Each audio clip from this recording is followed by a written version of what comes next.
Sinagot na at sumagot na si Pangulong Marcos Jr. tungkol sa isyu kay Secretary Remulla, Department of Interior and Local Government. Kasi putok na putok sa media.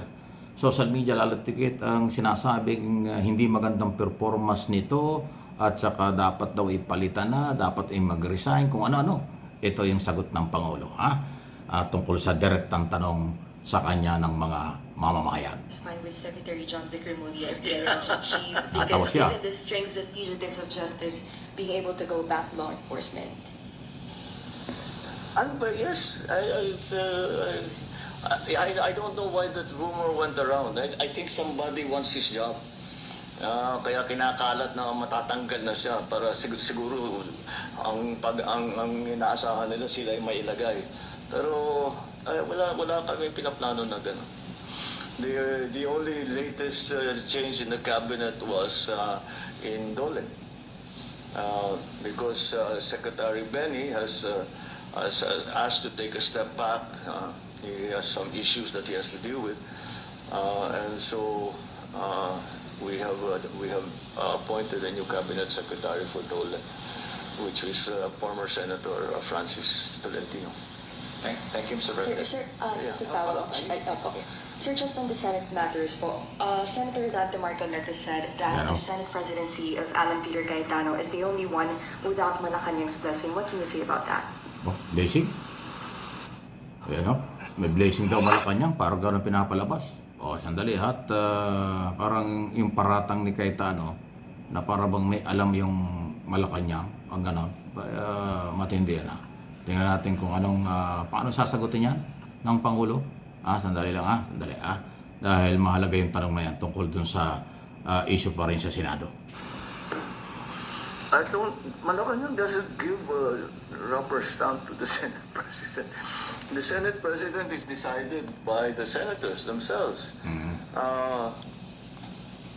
I mean, of course, we are aware of the goings on in the Senate because it's important to us to be well informed. But what is he implying that I somehow choose the Senate President? I think you ask any senator, ask me as a former senator, I will laugh in your face because that's simply not true. Utusan mo yung senador na ito yung buboto mo. parang out of this world yata yung mga usapang gano'n. Senator, Mr. President. We have last two questions, Ay, Mr. President. Gano'n Out of the... Yari ka, Cayetano.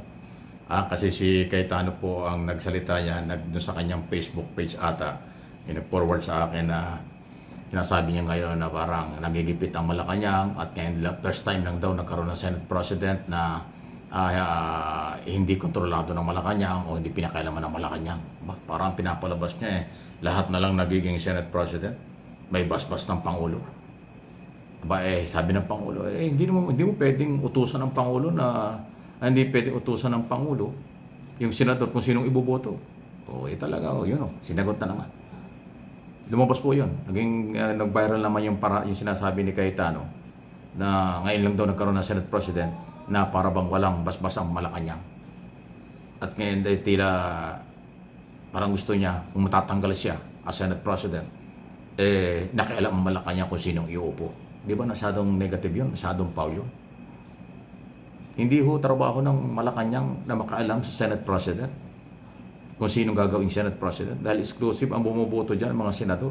Kaya nga si Bato de la Rosa nagkakandarapang humabol Nadapa na nga doon sa hagdanan ng Senado dahil Senado talaga nag-decide kung sino Senate President base sa numbers game. Majority plus one, yun ang mananalo. Ano po yun Basta majority, numbers game. Binibintang sa Malacanang. Parang pinagyayabang pa ni Cayetano, ako lang naging Senate President na walang basbas ang Malacanang. Parang sariling kayod niya. Wow, Alan. Sino niloloko mo? Taga-Tagig? Lukuhin mo yung Taga-Tagig. Pero ang buong Pilipinas, huwag mong lukuhin. Kasi hindi naman ganun. Hindi totoo yan sa aking opinion at interpretation. Wala pong pakialam ang Malacanang sa paglalagay ng Senate President. Kasi ang boboto dyan ay yung mga senador. Walang pwedeng kahit taong bayan. Kahit sino. Mahilig ka talaga sa chismis, Alan binara ka na ngayon ng presidente. Barado ka dyan. Sabi niya, hindi. Ba't ako makikialam? At saka hindi trabaho ng presidente makialam. At saka, paano mo utusan yung presidente? Out of the world daw. Wow. Out of the world. Talaga. Senador Alan Peter Cayetano, issue lang, walang personalan ang aking mga topic dito. Yung iyong mga sinasabi, ginagamit ko rin. Yung iyong mga sinasabi, sa iyo din bumabalik. At katulad nito. So, mahilig ka talaga dun sa parabang parinig o intriga, chismis, bumabalandra sa iyo. Hindi ka naman senador ngayon lang eh. Ilang beses ka na naging senador eh. Kung sinasabi mo ngayon lang nangyari, ibig sabihin mula nung araw. Panahon ni Cory mula 1987 na konstitusyon natin.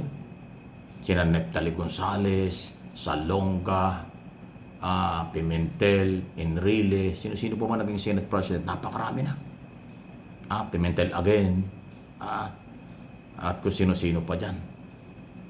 Soto, at kung sino pa, napakarami na naging Senate President. Talaga namang madali magpalit yan eh. Ang ibig sabihin nun, presidente naglalagay sa kanila. Kalokohan talaga. Again, panlilin lang. Mabuti lang nagsaglita ng Pangulo, sumagot siya sa mga tanong. Dapat nga, ganyan ang ginagawa ng Presidente, madalas mag-press conference para direktang natatanong siya ng mamamayan. Kasi pagka yung mga press conference briefing lang sa Malacanang, sablay yung karamihan eh. Minsan hindi ka makakapagduda pa kung Presidente ba ang may sabi ng mga sinasabi ni Claire Castro. Yung pag tinanong ng media, ito yung reaksyon ng Malacanang. Ay, hindi naman natin alam kung si Presidente talaga yun. Baka kay Claire lang yun. Joseph, pasintabi na Joseph, marami ka sinasabi na nakakaduda, baka sa iyo lang yan, hindi sa Presidente. Akin lang naman ang interpretation niya at opinion. Kaya mahalaga, ang sinasabi ko, na sana si Presidente mas madalas humarap sa press conference, humarap sa question and answer, para siya mismo ang sumagot sa tanong ng media at kung anong sagot ng Pangulo, yun ang balita. Yun ang totoo. Kasi pagkagaling lang, nasalin-salin lang, palipat-lipat natin yung statement, nakakaduda talaga. Ay ito, direktang ang Pangulo nagsasalita. O di alam ng taong bayan, Presidente yan. Kung ano ang kanyang observation, pananaw, interpretation, suggestion, at direktang nasasagot yung mga paratang ng kahit sino dyan laban sa kanya. Kaya Mr. President, bigyan mo naman ang panahon niya. Kung kaya mong weekly, bakit hindi? Di ba? Alam ko naman busy ka. At yan ang hinahanap ko. Kaya ako ginagamit, ulitin ko. Kasi yan ang hinahanap ko sa nakaraang mga araw. Wala kami narinig galing sa iyo ng mga ganyang klaseng paliwanag. So ayan, ginawa mo na. Nagsalita ka na, kaya natutuwa ako. Okay? Sa mga Marcos loyalists, Marcos supporters, yung ilan dyan nagtampo, bakit kinukul out ko ang Presidente, bakit tinatawagan ko ng pansin ng Presidente, kasi gusto ko siyang marinig. At maganda kung siya nagsasalita. Ayan, nagsalita na. Kaya pinaririnig ko sa inyo. Pakinggan niyo itong aking mga channel.